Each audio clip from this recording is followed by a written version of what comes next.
মুখ্যমন্ত্রী মমতা বন্দ্যোপাধ্যায়ের নেতৃত্বে বাংলায় চালু হয়েছে স্বাস্থ্য ইঙ্গিত প্রকল্প। টেলিমেডিসিন পরিষেবার মাধ্যমে প্রত্যন্ত গ্রামে বসেও চিকিৎসা পৌঁছে যাচ্ছে দরজায় দরজায়। নভেম্বরে মুখ্যমন্ত্রী নিজেই জানিয়েছিলেন এখনো পর্যন্ত 7 কোটি মানুষ এই পরিষেবা পেয়েছে। শুক্রবার স্বাস্থ্য ভবনের রিভিউ বৈঠকে দেখা গেল বাংলার 3 জেলা নজির গড়েছে টেলিমেডিসিনে, যার প্রথম স্থানে বর্ধমান মেডিকেল কলেজ, দ্বিতীয় স্থানে রামপুরহাট মেডিকেল কলেজ, তৃতীয় স্থানে পূর্ব মেদিনীপুরের তাম্রলিপ্ত মেডিকেল কলেজ। 10,000-এরও বেশি সুস্বাস্থ্য কেন্দ্র রয়েছে বাংলায়। সেই সব জায়গায় এই পরিষেবা উপলব্ধ।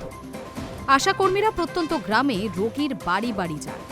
কারো কোনো চিকিৎসার প্রয়োজন হলে তাকে নিকটবর্তী সুস্বাস্থ্য কেন্দ্রে নিয়ে আসেন তারা। সেখান থেকেই ফোন করে সরকারি মেডিকেল কলেজ থেকে মেলে উন্নত মানের চিকিৎসা। রামপুরহাট মেডিকেল কলেজের অধ্যক্ষ ডক্টর করবী বড়াল জানিয়েছেন, টেলিমেডিসিন পরিষেবায় বাংলায় আমাদের মেডিকেল কলেজ দ্বিতীয় স্থানে রয়েছে, এটা অত্যন্তই গর্বের বিষয়। আগামী দিনে যাতে অন্যরা উৎসাহিত হয় তার জন্যই এই সম্মান প্রদান। শুক্রবার স্বাস্থ্য ভবনে রিভিউ বৈঠকে হাজির ছিলেন প্রতিটি মেডিকেল কলেজের সুপার অধ্যক্ষ। বৈঠকে ছিলেন স্বাস্থ্য সচিব নারায়ণ স্বরূপ নিগম, স্বাস্থ্য শিক্ষা অধিকর্তা ইন্দ্রজিৎ সাহা। টেলিমেডিসিন পরিষেবা ছাড়াও এদিন একাধিক বিষয় নিয়ে আলোচনা হয় স্বাস্থ্য ভবনে। স্বাস্থ্য দফতরের আধিকারিক জানিয়েছেন, স্বাস্থ্য ব্যবস্থায় যেটুকু ফাঁকফোকর রয়েছে তা মেরামত করে আগামীতে আরও উন্নততর পরিষেবা দেওয়ার লক্ষ্যেই এই বৈঠক।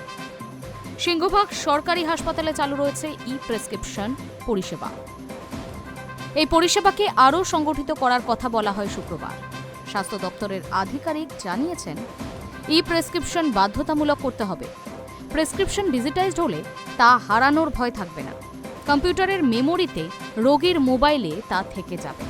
চিকিৎসকের হাতের লেখা অনেক সময় বুঝতে সমস্যা হয় রোগীর পরিবারের, কিন্তু ই-প্রেসক্রিপশনে সেই ঝঞ্ঝাটও নেই।